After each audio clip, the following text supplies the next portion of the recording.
Imagine receiving a letter from a friend. Not a text message, not an email, not a notification that dissolves the moment you swipe it away. A letter, written by hand, on parchment, carried across hundreds of miles by a courier on horseback, arriving weeks after it was written. And in that letter, your friend says this: "It is not that we have a short time to live, but that we waste a great deal of it." Now, what if I told you that letter was written 2,000 years ago? That the friend who wrote it was one of the most powerful men in the Roman Empire, and that he wrote it not from a palace of comfort, but from a place of exhaustion, moral crisis, and a desperate hunger for meaning that sounds exactly like yours? His name was Lucius Annaeus Seneca. And what he wrote to his burned-out friend Lucilius may be the most honest, most human correspondence in the history of the written word. We live in an age of extraordinary busyness and extraordinary emptiness. We are more connected than any humans who have ever lived, and more lonely. We have more access to information, entertainment, opportunity, and distraction than any civilization in history. And we are running out of the one thing that makes any of it matter: time, attention, presence. The average American between 40 and 60 is managing a career, a household, aging parents, grown or growing children, financial pressure, health anxiety, and the creeping, quiet suspicion that somewhere along the way, they missed something. Not something external, not a promotion or a vacation or an achievement. Something internal, something true. And what is almost unbearable is that we can't even name it properly. We just feel it in the Sundays that arrive with dread instead of rest, in the conversations that skim the surface because going deeper feels too risky, in the moments at 2 in the morning when the house is quiet and the mind is loud and the question floats up from somewhere deep: is this it? Is this really all there is? That question is not new. That question is ancient. And a Roman philosopher named Seneca spent the last decade of his life writing the most luminous, most unflinching answers to it that any human being has ever put to paper. To understand why Seneca's letters matter so deeply, why they have survived 2,000 years and still land like a hand on the shoulder, we need to understand who Seneca was. Because he was not a monk, he was not a saint, he was not a man who had retreated from the world into some pristine tower of wisdom. Seneca was a mess, a glorious, complicated, deeply human mess. He was born around 4 BC in Cordoba, in what is now Spain, into a wealthy and ambitious family. He came to Rome as a young man, trained in rhetoric and philosophy, and rose with remarkable speed through the ranks of Roman public life. He was a lawyer, a writer, a statesman. He was exiled to Corsica for 8 years on questionable charges. 8 years of isolation, deprivation, and the particular agony of a brilliant mind with nowhere useful to go. He returned to Rome and became the tutor, then the advisor, then effectively the prime minister of the most powerful empire on earth, under the Emperor Nero, a man history remembers as one of the great monsters of antiquity. Seneca spent years trying to moderate, to guide, to quietly civilize a ruler who was descending into paranoia and cruelty. He watched friends die, he watched his influence erode, he watched the empire he loved curdle into something dark. And in the final years of his life, when he had partially withdrawn from power and he simply knew that the end was coming, he did something remarkable.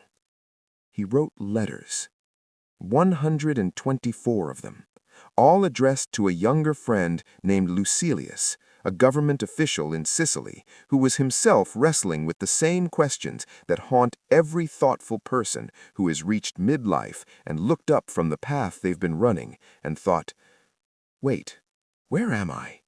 How did I get here? And is this where I actually want to be? The letters are called the Epistulae Morales, the moral letters. But that title is a little misleading because they are not moral in the preachy, finger-wagging sense. They are moral in the way that a long, honest conversation with your most trusted friend is moral. They are honest. They are searching. They are sometimes contradictory. They are lit from within by a man who is genuinely trying to figure out how to live, not performing wisdom, but pursuing it. And the first letter, the very first thing Seneca writes, stops you cold. Ita fac, mi Lucili, vindica te tibi. Do this, my dear Lucilius. Claim yourself for yourself. Claim yourself for yourself. Not for your employer, not for your family's expectations, not for the version of you that other people need you to be, not for the debt, the mortgage, the career ladder, the performance review, for yourself. This was radical in 65 AD. I would argue it is even more radical today. Let's walk through the great themes of Seneca's letters, the ones that reach across 20 centuries and land with startling precision on the life you are living right now. The first theme, and Seneca returns to it again and again with an almost urgent insistence, is time. Omnia Lucilii aliena sunt, tempus tantum nostrum est. Everything, Lucilius, belongs to others. Time alone is ours. Seneca was obsessed with time, not in the way a productivity guru is obsessed with time, squeezing and optimizing every hour into maximum output.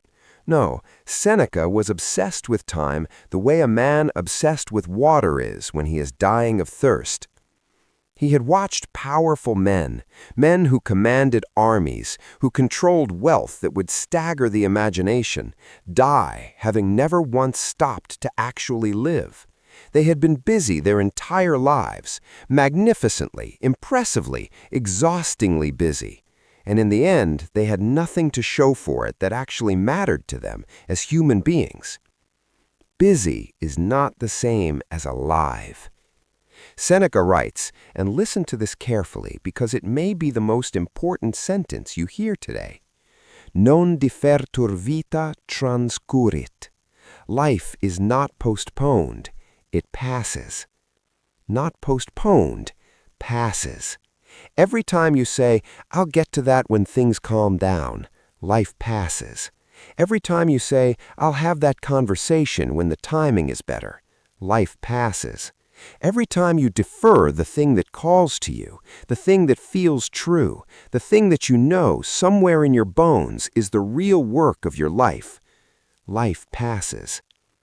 And Seneca knew this not as an abstraction. He knew it because he had been that man.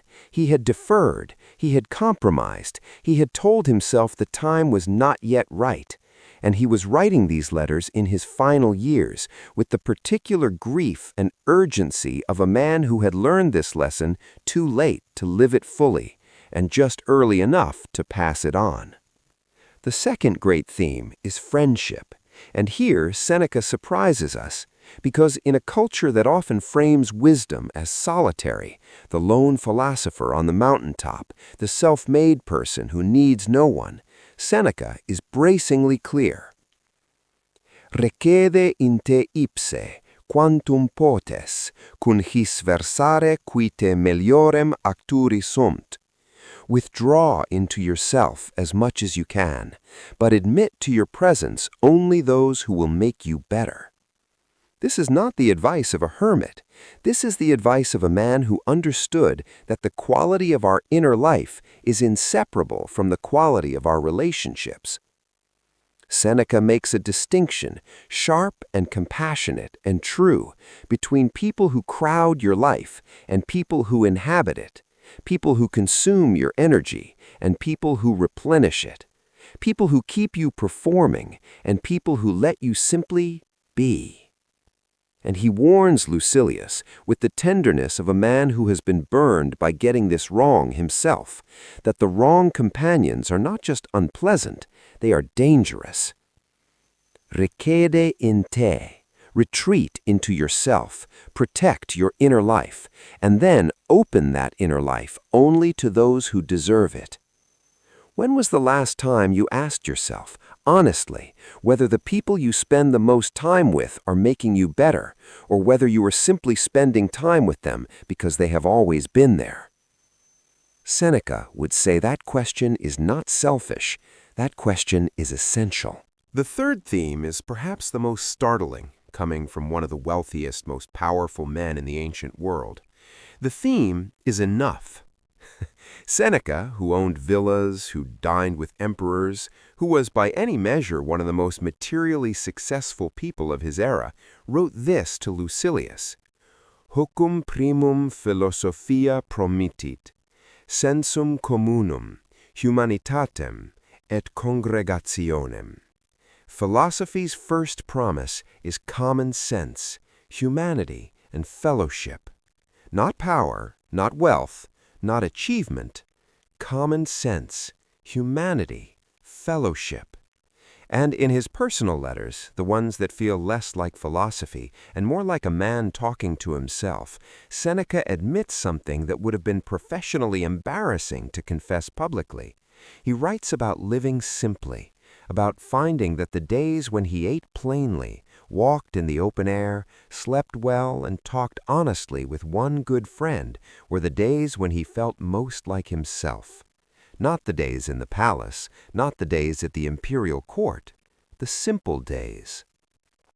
This is the bridge I want to build for you right now, because what Seneca is describing, this discovery that the simpler the day, the richer the experience, is something that almost every person who has reached midlife and slowed down even slightly begins to recognize. The vacation where you did nothing and came home feeling like yourself again. The weekend without obligations where something relaxed inside you that you didn't even know was clenched. The conversation over a long dinner where no one checked their phone and time disappeared. Those are not accidents. Those are not indulgences. Those are your actual life, breaking through. And then there's the letter that I think belongs in every home, on every nightstand, in every quiet moment of middle-of-the-night honesty. It is a letter in which Seneca is ill. He is unwell, physically exhausted, possibly facing one of the respiratory crises that plagued him throughout his life. And he writes to Lucilius not from strength, but from fragility. He writes about how illness strips everything away, the pretense, the performance, the carefully maintained image of the man who has it all together. And what he finds underneath, what illness always finds underneath, is something unexpectedly clean. Omnia, Lucili, aliena sunt, tempus tantum nostrum est. Everything is borrowed. Everything we accumulate, everything we manage, everything we perform, borrowed. The only thing that is genuinely, irreducibly ours is this moment, this breath, this conversation, this awareness. And Seneca, lying in a rented room, too ill to work, stripped of role and title and purpose, discovers that he is, beneath all of it, enough. Not because he has achieved enough, not because he has accumulated enough, but because he is present, because he is alive, because he is, for one unguarded moment, simply a man, breathing in a quiet room. And that is sufficient. That is sufficient. Now, the bridge. Because I know that Seneca's world, togas and villas and Roman emperors, can feel very far from the life you are actually living. So let me translate. You are Lucilius. You are the capable, intelligent, accomplished person who is good at the life you have built, and privately, quietly, not always sure that the life you have built is the life you actually want. You are managing the obligations and the relationships and the expectations and the calendar. You are doing it well by most external measures, and somewhere in the margins of all that competence, you are exhausted in a way that sleep doesn't fix. That exhaustion has a name. Seneca named it 2,000 years ago. It is the exhaustion of a life lived for the wrong reasons. Not bad reasons, not shameful reasons, just wrong ones. Other people's reasons, yesterday's reasons, reasons that made sense at 30 and have quietly stopped making sense now. And the cure, the ancient, time-tested, rigorously argued cure that Seneca spent his final decade articulating, is not a vacation, it is not a promotion, it is not a new relationship or a new city or a new version of the same performance. The cure is presence. The cure is honesty. The cure is reclaiming your time and attention and your inner life and using them for what is actually true. So here is what you can do. Beginning today. First, write a letter. Not an email. A letter, by hand if possible, to someone in your life who matters. A friend, a child, a sibling. And in that letter, tell them one true thing about where you are right now.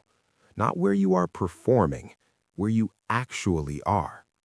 Seneca called this practice the examined life made visible.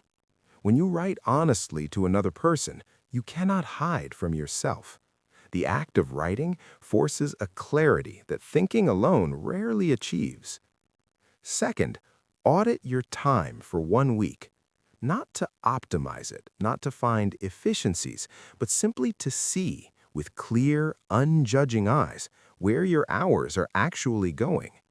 Seneca was relentless about this. He wrote, Dum defertur vita transcurrit. While we delay, life speeds by. At the end of the week, ask yourself one question.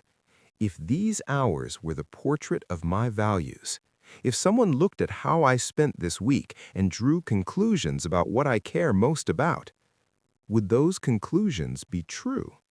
If the answer is no, you have your map. You know what needs to change. Third, find your Lucilius, or be someone's Seneca. Identify the one person in your life with whom you can have the real conversation, not the surface conversation, the one that goes to the place you don't usually go in polite company. Maybe that relationship already exists and only needs an invitation, a simple, honest, I've been thinking about something and I want to talk to you about it. Maybe you need to build it. A men's group, a spiritual community, a therapist, a long dormant friendship that still has roots. Seneca believed that no philosophy, no wisdom, no insight fully takes root in isolation. It needs the friction and warmth of another human mind to become real. Become real with someone. And fourth, practice the philosophy of enough. Not permanently, not as a vow of austerity, just for 1 day a week, practice enough. Eat simply, spend nothing, go somewhere on foot, talk to one person without an agenda. Sit somewhere quiet without your phone and let your mind go where it wants to go. Seneca did this intentionally, regularly throughout his life, even when he was at the height of his wealth and power. He called these days his poverty exercises, not because poverty is noble, but because comfort, accumulated without thought, becomes a cage so gilded you stop noticing the bars. There is a final letter I want to leave you with. It is the last letter in the collection, or rather, it is the letter where the collection simply stops, because shortly after writing it, Seneca was ordered by Nero to take his own life, which he did, with a calm and a grace that his students recorded in detail, because they could not believe what they were witnessing. A man walking into death without fear. Not because he didn't value life, but because he had lived it. He had, in those final years of letters and honesty and presence and examined hours, actually lived. and the last coherent message of his life, distilled from all 124 letters, from all the wisdom and the contradiction and the searching and the failure, was this: begin. Not tomorrow, not when the fear subsides, not when the conditions are right and the timing is perfect and you've figured out all the details. Begin. Begin the conversation. Begin the examination. Begin the practice of reclaiming your time, your attention, your inner life. Because the clock, as Seneca knew better than almost anyone who has ever lived, does not pause for our hesitation. Here is the question I want you to carry with you today. If Seneca were writing you a letter this morning, a letter that would arrive by hand, folded carefully, carrying the full weight of 2,000 years of human wisdom, what would he say you were waiting for? Leave your answer in the comments, because that answer, that honest, unguarded answer, is the beginning of everything. I'll see you in the next one.